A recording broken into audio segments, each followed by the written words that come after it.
Hello, everyone. Welcome back to my channel. My name is Paola, and today I have a very special guest. Jake, would you like to introduce yourself and tell us a little bit about how to excavate a heart? Yes. Hi, Paola. I'm so excited to be here. Thank you so much for having me. My name is Jake Maia Arlow, and my book, How to Excavate a Heart, I'm not sure when this YouTube video will come out, but as of right now, it comes out in exactly a week, on November 1st. And it is about a girl named Shani who has just finished her first semester of college and gone through her first queer heartbreak that really devastated her and winds up literally bumping into another girl, May, and holiday shenanigans ensue. My one sentence pitch is that it's a lesbian Jewish holiday YA rom-com. Really is a rom-com. I have seen so many people complain about rom-coms being poorly labeled. This one is a rom-com, Thank so you. please do yourself a favor and pre-order these. I will leave the campaign links down below so that you can check Thank it out. you. The art is amazing. I know. I love Natalie Shaw, my cover artist, did also the pre-order print, which is gorgeous, and she's just so talented. So thank you He for saying really is. that. And so Helena Greer was also here on the channel Yeah. a couple of weeks ago, and she said that this is like another one of those holiday books that are Yes. like Hallmarky, rom-com. So how tricky is it to make Hallmark movie magic happen in a book? I would say very tricky. So the other holiday books, those are books for adults. Mhm. So there's definitely a difference, I would say, in the Hallmark magic between their books and mine. I would sort of compare it more to both the book and the Netflix movie Let It Snow, which has three teenage love stories, which is very cozy. It's so charming. Definitely a seasonal rewatch for me. But I would say it's definitely tricky, but I sort of thought of it more as what is the Hallmark movie magic that I like to see? But then what if I were in it? Like if a lesbian Jew was in a Hallmark movie, how would they react to those circumstances? How would they behave in those circumstances? Because obviously most Hallmark movies don't have queer Jews in them because that sort of defeats the purpose of what most people go to a Hallmark movie to watch. There's in every Hallmark movie, Helena might have talked about this, but there's a formula. You have they make hot chocolate, they kiss in the snow, and I have those things, but they're definitely sort of queered and put with a Jewish spin on them because they're not celebrating Christmas, but Christmas is happening because Mhm. that's the circumstance of living in the United States during Christmas. No matter what religion you're a part of, you are exposed to the Christmas season. And I love the holiday seasons. I love Christmas music, which is mostly written by Jews and it traditionally, and Christmas celebrations. And yeah, so I think just putting that spin on it and thinking about it from a queer Jewish lens, it freed me from the constraints of a lot of the Hallmark movie formula, kind Yeah, of. conventions, whatever. Yeah, Yeah, yeah, yeah. exactly. I first of all, I love your characters. May and Thank Shani you. have my heart. I love Thank you them so so much. much. So if they were Christmas themed beverages, what would Okay. they be?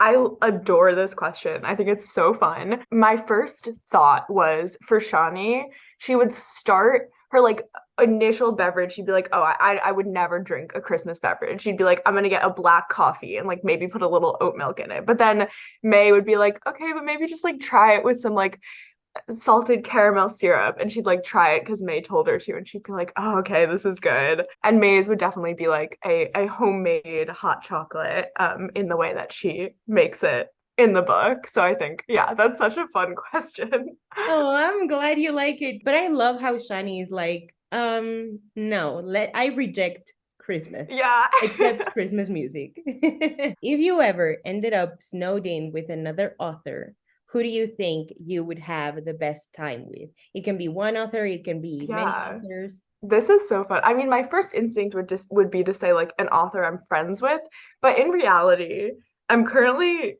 rereading the Hunger Games series. And I have so many questions for Suzanne Collins.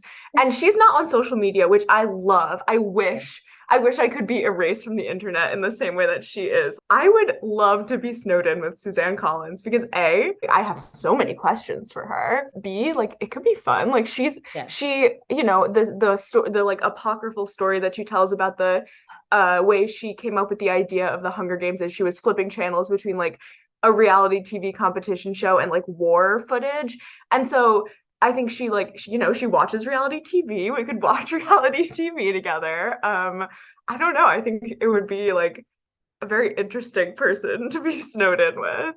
Oh, I love that answer. This is the rapid fire. Okay. So, are you a plotter or a pantser? I'm a plotter. I'm the biggest plotter in the world. I write like 20-page outlines. I cannot go into a book without plotting. I'm a plotter. Whoa. Yeah. Paperback or hardback? Paperback to read, but hardback to like display. Ooh, that's a great answer. What's a book you want everyone to read? The Last Cuentista by Donna Barbahiguera. It's literally the most amazing book I've ever read in my entire life and rightfully won the Newbery, and like every single person on earth should read it. It's truly like my life changed when I read it. And listen to the audiobook too, because it's like about telling stories and it's about like how storytelling is like gonna save us, and the person who reads the audiobook is incredible. So should books be judged by their covers? They shouldn't necessarily, but they are. So when a book has a great cover, that's definitely a factor in me wanting to read it. But I definitely, if I'm intrigued enough by a book with a cover that maybe I don't love as much, because covers and art is subjective, I would obviously still give it a chance. I do love YA illustrated covers. I Me mean, too. yours is why I'm wearing pink today. Thank you. Yeah. It's so, I love your glasses. Thank you. I love your covers so much.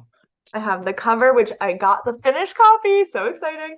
And the art that goes along with it, designed by the cover artist, Natalie Shaw, who is at NeoBees on social media and is so talented. So oh my goodness, please support her. She's amazing. Isn't it so pretty? And also bonus corgi on the back.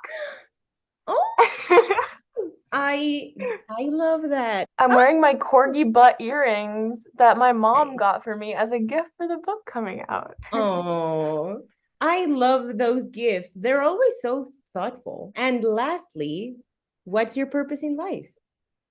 This is a really shocking one. I was like, wow, I need to now watch all the interviews that you've done to see how other people answer this as well. But I would say my purpose in life is to be in community with people I love and help other people see that the world can be full of joy. That's a great purpose. Finally, what do you hope readers take away from Shani's story? Again, going back to the purpose in life, that even if you have experienced trauma or you've had difficult relationships or just difficult circumstances, that is not like your defining characteristic. You can have beautiful, healthy relationships. You can find love with yourself and with community.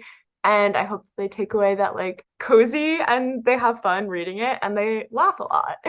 So people at home, thank you so much for watching. Definitely check out the links below for buy links and the pre-order campaign for How to Excavate a Heart by the one and only Jake Maia Arlow. Thank you. Thank you, Jake, so much for doing this with me. Thank you. This was a blast. Yay, I'm glad. Yay. Bye, everyone.